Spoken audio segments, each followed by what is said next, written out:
आजकल लोगों ने स्वामी जी उम्मीदें पालना तो अच्छी बात होती है, लेकिन उम्मीदें अगर हद से ज़्यादा हो जाएं तो फिर मुश्किल होती है और फिर नतीजा ये होता है कि अगर कहीं थोड़ी सी नाकामी मिली तो फिर मुश्किल पैदा होने लगती है। सेटिस्फैक्शन के बगैर दिमाग फिर शांत नहीं रह पाता।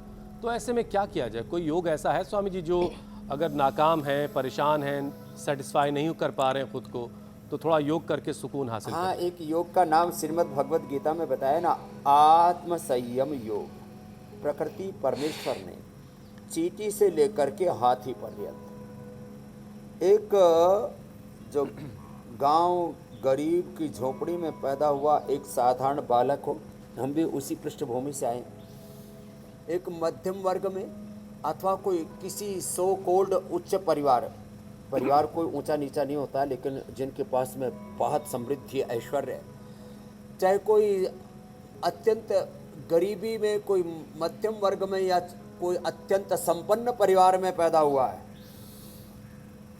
सबको एक बात तो समान रूप से आत्म संतोष, आत्म संयम योग, और उसके लिए योगाभ्यास तो हमारे साथ करना ही है प्रतिदिन।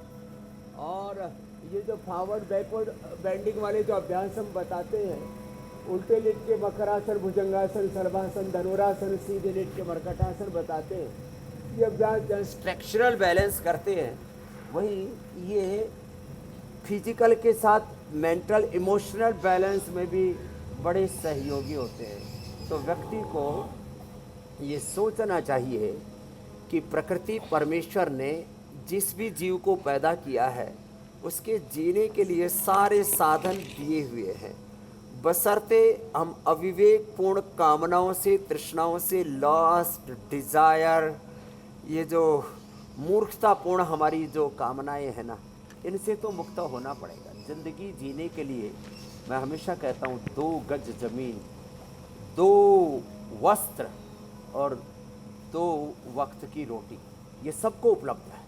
पैदा होने से पहले ही प्रकृति ने बच्चे के लिए माँ के स्तनों में दूध दे रखा है, दांत आने से पहले उसके लिए शाक सब्जियाँ, अन्न, फल फूल, औषधियाँ सब दी हुई है। ज़िंदगी जीने के लिए जो भी ज़रूरी तत्व हैं, प्रकृति परमेश्वर ने, खुदा अल्लाह अलमाइटी गॉड भगवान वाहिद गुरु ने सारी व्यवस्था की हुई है, लेकिन मनुष्य जो है वो कामनाओं के वशीभूत होकर के पगला जाता है। और एक खास बात कही जाती है, बस इस नोट के साथ मैं आगे बढ़ता हूँ, आदमी को सुखी रहना है ना, तो अपने पीछे लाइन देखो कितनी लंबी है, और दुखी रहना है तो वो आगे दूसरों को देख करके प्रेरणा लेकर के आगे बढ़े, ठीक है, लेकिन कि इसके पास इतना धन, इतनी दौलत, इतनी शोहरत, इतनी ज़मीन जायदाद, इसके पास इतना ऐश्वर्य क्यों है, ऐसा मानेंगे तो दुखी होंगे। इसलिए कहा जाता है संतोषः परमम सुखम। तो ये जो संतोष है ना, इसको परम सुख, परम धन माना है। तो संतोष को तो अपनाना पड़ेगा और फिर अपना पुरुषार्थ करना पड़ेगा।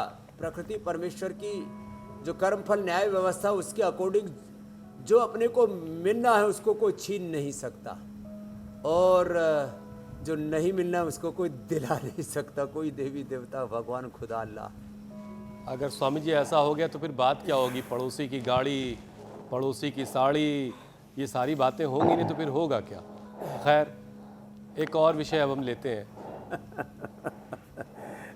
स्वामी जी, चूँकि आज बात एंगर की हो रही है तो उसका मैनेजमेंट बड़ा ज़रूरी है, और ये बिना दिनचर्या को ठीक किए, जो डेली रूटीन है उसको ठीक किए बगैर मुमकिन है नहीं।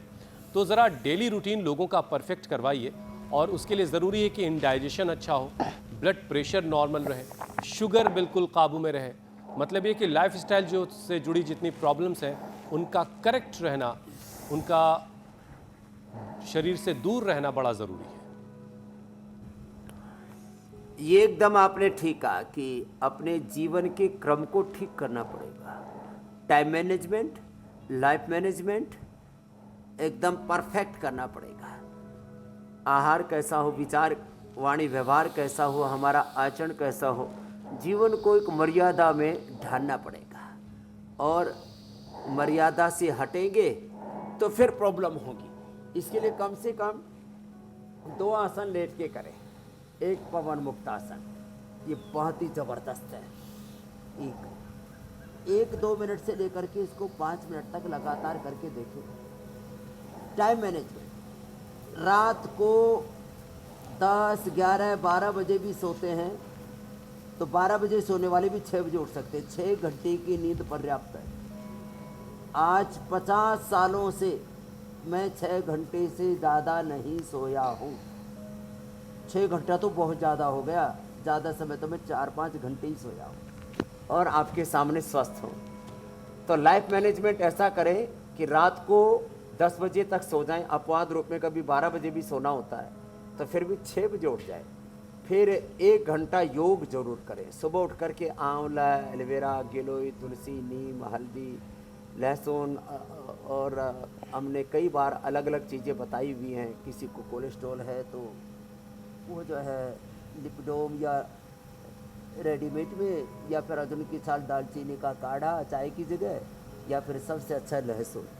तो सुबह उठ करके थोड़ा मेडिकेटेड जूस पिए, थोड़ा ये चाय कॉफ़ी आदि सब, इससे अपने आप को बचाना पड़ेगा।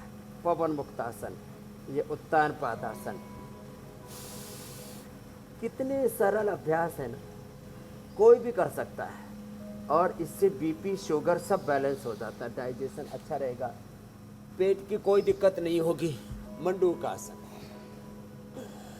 अब जो सुबह उठ करके आंवला, एलोवेरा, गिलोय का जूस पी लेंगे उनको बीपी, शुगर, थायराइड आदि की प्रॉब्लम ही नहीं होगी। सप्ताह में 1 बार धनिए का पानी पी लो, जिंदगी में थायराइड की प्रॉब्लम नहीं। सप्ताह में 1 बार लौकी का जूस पी लो, कभी कोलेस्ट्रॉल, हार्ट की प्रॉब्लम और तमाम तरह की ओबेसिटी और जो अनवांटेड चीज़ें बढ़ती हैं वो बढ़ेंगे नहीं। सप्ताह में 1 बार अर्जुन की छाल दालचीनी पी लो, 100 साल तक हार्ट अच्छा रहेगा। 1 बार मेधाक्वाथ, ये अलग अलग जो काढ़े देते हैं ना, 1 बार सर्वकल्प पी लो, पेट अच्छा। 1 बार मेधाक्वाथ पी लो, दिमाग अच्छा। 1 बार कायाकल्प पी लो, पेट एकदम फर्स्ट क्लास। 10 मूल पी लो, पूरा वात दोष ठीक। सांसारी पी लो, कफ आदि कुछ भी नहीं बढ़ेगा।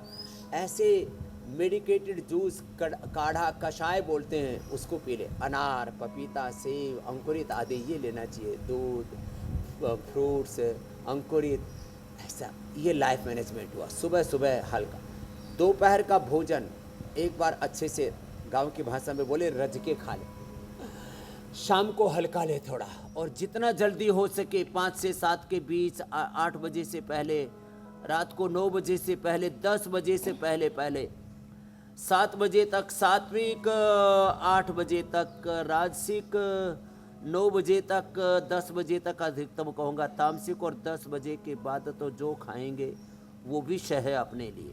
तो ऐसे 2 बार का आहार और 1 बार सुबह सुबह का रसाहार, ऐसा अपना, और 1 घंटे योग करने की आदत, 6 घंटा सोना, और हमें दिन भर पॉजिटिव रहने की आदत। ये जो नेगेटिविटी है ना, इससे तो हमें मुक्त होना ही पड़ेगा। हर बार बार बिना ही बात के अपने आप को हम नेगेटिव उस मोड़ पर ले आते, ये ठीक नहीं है। हमेशा अच्छा सोचने के इतने अवसर हैं।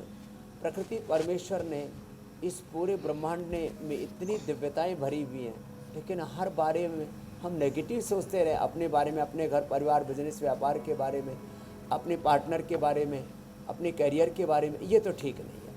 तो पॉजिटिव माइंड सेट पर लाना पड़ेगा। कुछ अलग अलग प्रकार के कुंठाएँ अपने भीतर, उससे जय कृष्णमूर्ति की भाषा में बोलें, हमको डीकंडीशनिंग स्टेज पे लाना पड़ेगा।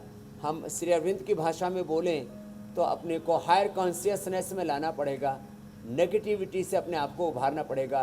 मेरे भाई हुसैन जी, मेरी बहन मीनाक्षी जी,